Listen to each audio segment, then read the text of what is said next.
बाद भी मुझे लगा था कि मुझे अब नहीं करना चाहिए, लेकिन जब उस चीज़ सोची कि क्यों हमने आखिर ये चालू किया, क्यों हम ये करना चाहते हैं, जब उसके बारे में सोचो तो सब आसान लगने लगता है। देश की सबसे प्रतिष्ठित परीक्षा यूपीएससी का एग्जाम आया है और जबलपुर से स्वाति शर्मा ने 15वीं रैंक इसमें हासिल की है। कठिन परिश्रम के बाद उन्होंने सफलता हासिल की है। मूलतः वे सतना जिले के निवासी हैं, लेकिन अब जबलपुर में रहने लगी हैं और काफी मेहनत की है। स्वाति शर्मा हमारे साथ हैं, हम बात कर लेते हैं। काफी कठिन परिश्रम के बाद जैसे मुझे पता चला है आपका ये चौथा अटेम्प्ट था कि आपको सफलता मिली है। सफलता दर सफलता जब आप आगे बढ़ती गई और कई बार सफलता नहीं मिली, कैसे आपने पूरी मजबूती से सामने? जब ये सफर मैंने शुरू किया था 2019 में, मुझे तभी पता था कि आसान नहीं होने वाला है, कई चुनौतियां आएंगी, लेकिन सबका सपोर्ट था, मेरी फैमिली का सपोर्ट था, मेरा अपना डिटर्मिनेशन था कि नहीं करना है तो यही करना है। तो बस उसी सबको साथ में लेके चले तो मुश्किलें अपने आप आसान लगने लगी।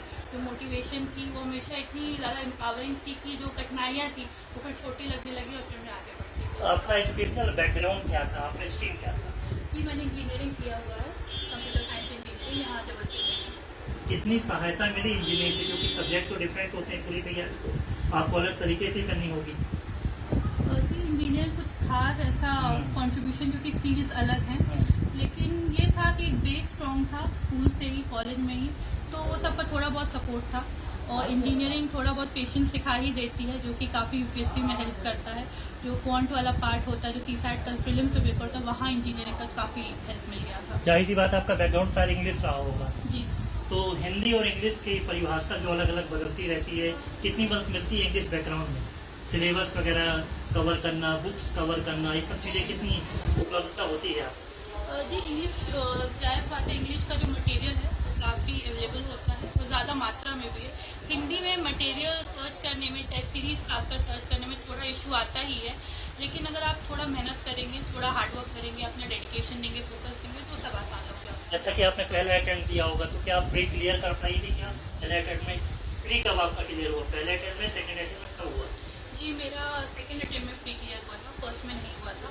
सेकंड अटेम्प्ट मेरा प्री भी क्लियर हुआ था, मेंस हुआ था, मैंने इंटरव्यू दिया था, लेकिन फिर लास्ट ईयर मेरा फाइनल मेरिट लिस्ट में नाम नहीं था और फिर ये मेरा थर्ड अटेम्प्ट था जिसमें मेरे तीनों पड़ाव क्लियर हो गए। कितना आप जब असफल हो रही थी तो गलतियों को जब आप सीखती होंगी, क्या कमी आप देख रही थी? क्योंकि जब आपने तैयारी की होगी, हल्के में तो आपने बिल्कुल तैयारी नहीं की होगी, लेकिन हम दूसरों से जब कंपटीशन करते हैं तो हमें कमी रख जाती है, क्या देखती थी आप? जी, मैंने हमेशा अपनी कमियों को खोजने की बजाय इसके कि दूसरे क्या कर रहे हैं वो सोचने के बजाय मैं कहाँ कमी छोड़ रही हूँ, मुझे हमेशा खुद आगे बढ़ना था, किसी और को नीचे करने का मेरा कोई उद्देश्य नहीं था। तो मैंने अपनी कमियाँ देखते, जैसे पहले अटेम्प्ट मेरा प्री नहीं हुआ था तब मैंने देखा कि मैंने प्रैक्टिस उतनी नहीं की थी मॉक टेस्ट की, तो दूसरे अटेम्प्ट मैंने वो सुधार किया।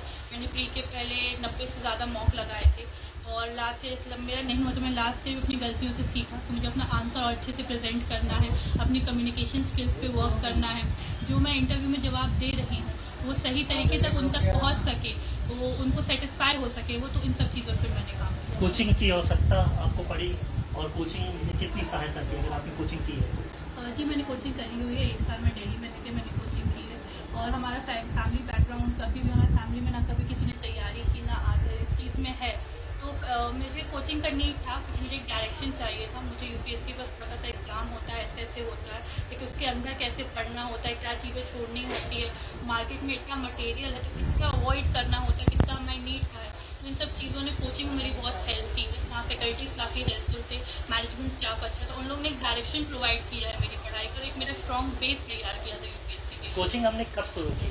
फर्स्ट अटेम्प्ट, सेकेंड अटेम्प्ट, कब हमने तैयारी की कि हमें कोचिंग अब करना है या आपने सेल्फ स्टडी कब की? कि मैंने फर्स्ट अटेम्प्ट के पहले ही जब मेरा ग्रेजुएशन हुआ उसके बाद ही मैंने अपना कोचिंग स्टार्ट किया 2019 में। उसके बाद 2019 से 20 हमारे क्लासेस लगे, उसके बाद फिर 2020 में ही मैंने अपना फर्स्ट अटेम्प्ट दिया था। अच्छा, ये हम लोग भी अक्सर ही क्वेश्चन पूछते हैं कि कितने घंटे पढ़ते हैं, कैसे आप लोग तैयारी करती हैं, तो ये स्ट्रक्चर क्या है? आप उसका तैयारी करते हैं तो घंटों का है कि एक अध्ययन जो होता है मनन रूप से हम बेसिकली जो पढ़ाई करते हैं ध्यान लगा के उसका है? जी, कभी मैंने समय को वैसे मैं 10 से 12 घंटे हो, वो भी इसलिए कि सब चीज़ें कवर हो जाए क्योंकि यूपीएससी का सिलेबस काफ़ी वाइड है, लेकिन मुझे नहीं लगता कि समय उतना इम्पोर्टेंट है। अगर कोई मतलब नहीं, हम दिन भर किताब लेके बैठे और हमें कुछ समझ नहीं आ रहा है, इसलिए मैंने हमेशा क्वालिटी पे फोकस फोकस करने का कोशिश किया कि जितना मैं करूँ वो मैं अच्छे से करूँ, उसमें मुझसे कोई कमी ना रहे कि कल मुझसे उसमें से कोई सवाल आए तो वो मुझसे बच सके। तो समय का कुछ वो नहीं कि आपको इतने घंटे पढ़ना ही, जितना पढ़े अच्छे से पढ़े और ध्यान से पढ़े। कुछ लोग तैयारी करने के बाद टूटने लगते हैं, तो एग्जाम नहीं देते, बोले हम दूसरी तरफ से चले जाते हैं या हमसे नहीं हो पाएगा, कभी कभी लगता है। हाँ, बीच में कई जगह लगता था, जब एग्जाम क्लियर स्टार्टिंग में नहीं हो रहा था, तो लास्ट ईयर भी जब नहीं हुआ था, तो एक सेल्फ डाउट होता है, हर किसी को होता है, ह्यूमन नेचर है कि नहीं होगा, हमें छोड़ देना चाहिए। जब मैंने तैयारी स्टार्ट की थी तो एक हफ्ते बाद ही मुझे लगा था कि मुझे अब नहीं करना चाहिए, लेकिन जब उस चीज़ सोची कि क्यों हमने आखिर ये चालू किया, क्यों हम ये करना चाहते हैं, जब उसके बारे में सोचो तो सब आसान लगने लगता है। इसमें जो सामायिक क्वेश्चन होते हैं, जिसको हम लोग बोलते हैं करंट अफेयर्स, इसके लिए काफ़ी कुछ फोकस करना पड़ता है, काफ़ी बड़ा पैटर्न भी रहता है, उसके लिए आपकी क्या तैयारी है? कि करंट अफेयर्स के सबसे पहले तो मैं न्यूज़पेपर ही किया था, द हिंदू न्यूज़पेपर मैं डेली पढ़ती थी, तो वो था करंट अफेयर्स की। मंथली मैगजीन्स आती है कोचिंग इंस्टीट्यूट्स की, तो मैं वही कोचिंग इंस्टीट्यूट का वो था, मैं 12 मंथ्स के लिए हमेशा वही प्रेफर करती थी। उसके अलावा मैं यूट्यूब वगैरह में सांसद टीवी आता है, उसमें टॉपिक्स आते हैं, उन सब से मैंने अपने करंट अफेयर्स कवर किया। सोशल मीडिया वगैरह में भी आती है इस दौरान? हाँ, मैं सोशल मीडिया में एक्टिव, एग्जाम के कुछ टाइम पहले थोड़े टाइम के लिए बंद कर देती थी, लेकिन बाकी मैं एक्टिव रहती हूँ, पूरी कट ऑफ नहीं है सोशल मीडिया। अच्छा, आपका पारिवारिक बैकग्राउंड क्या है, पिताजी क्या करते हैं? जी, मेरे पापा ट्रांसपोर्ट का, मेरे मामा जी का काम है, तो उसको संभालते हैं, वो मैहर में रहते हैं, और मेरी मम्मी जो है होम मेकर है, और मेरा भाई है वो ग्रेजुएशन कर रहा है अभी 2nd ईयर में, और हमारी दादी है। चलिए, आपने तो सफलता प्राप्त कर ली है, लेकिन और जो कठिन तैयारी लगे हैं, आने वाला एग्ज़ाम देने वाले हैं, उनके लिए क्या आपका मैसेज रहेगा, क्या संदेश देंगे? क्योंकि पूछना पड़ता है, क्योंकि उनको लगे कि आपने जो एग्ज़ाम पास किया वो भी कर सकते हैं। जी, उनके लिए बस मैं यही कहना चाहूँगी कि आप हार्डवर्क करते रहिए, अपना 100% दीजिए, ये मत सोचिए कि रिजल्ट क्या होगा, आपका काम है मेहनत करना, आप मेहनत करते रहिए, आप मेहनत करेंगे, आप फोकस्ड रहेंगे, इधर उधर की बातों पर ध्यान मत दीजिए, आप ये कर सकते हैं, हमेशा खुद को यही समझाना है कि आई कैन डू इट, और सफलता जरूर मिलती है। ठीक है, आप अब प्रशासन की दृष्टि से जाएंगी, जाहिर सी बात है, आपको 15वीं रैंक मिली तो भारतीय प्रशासनिक सेवा मिल जाएगी। अब आप समाज में आएंगी, समाज में काम करेंगी, तो समाज में क्या परिवर्तन होना चाहिए और किस तरह से आप जो योजनाएं इम्प्लीमेंट करना, लोगों को लाभ मिलना, क्या आप एक कल्पना करते हैं? जी, हमेशा समाज में काम करना मेरी इच्छा रही ही है, इसीलिए मैंने यूपीएससी का रुख किया था। तो मैं यही चाहती हूँ कि शिक्षा के क्षेत्र में काम हो, निचले से निचले लेवल पे शिक्षा पहुँचे, हर किसी का अधिकार है शिक्षा, और शिक्षा से ही हम आगे बढ़ पाते, हम आर्थिक रूप से आत्मनिर्भर हो पाते हैं। दूसरा, औरतों के प्रति मुझे अपना योगदान देना, उनकी सुरक्षा के लिए, उनको आगे बढ़ते देखने के लिए, उनके खिलाफ जो हिंसा हो रही है उसको कम करने के लिए, और स्वच्छता का क्षेत्र है उसमें मुझे, क्योंकि उससे कोविड के बाद से हमने देखा है कि हाइजीन कितना इम्पोर्टेंट है, क्योंकि हेल्थ सेक्टर भी है जिसमें मुझे आगे काम करना है। यूपीएससी का एग्जाम ही देना है हमें, सोचना कब से आपके मन में ध्येय आया कि ये अंतिम सवाल?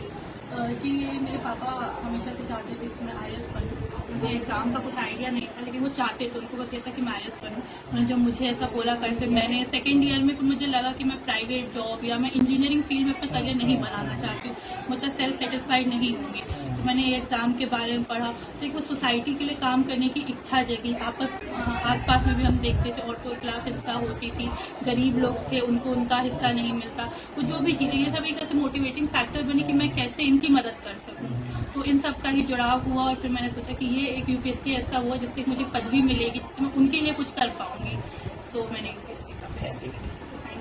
समाज की दिशा में आगे बढ़ना, सामाजिक रूप से परिपक्व होना और समाज के लिए कुछ करना, स्वाति का यही लक्ष्य है, और पिता के सपने को उन्होंने साकार किया, माता पिता के सपने को साकार किया, और सामाजिक दृष्टि से अब सेवा में जा रही हैं और बेहतर करने की इच्छा रखती हैं। जाहिर सी बात है, जब ये जाएंगी तो जो इनका मन में जो चल रहा है वो सामने भी निकल के आएगा, ये है, और हमारी शुभकामनाएं स्वाति के साथ। कैमरा पर्सन संजय के साथ विवेक तिवारी, पंजाब के सिटी में।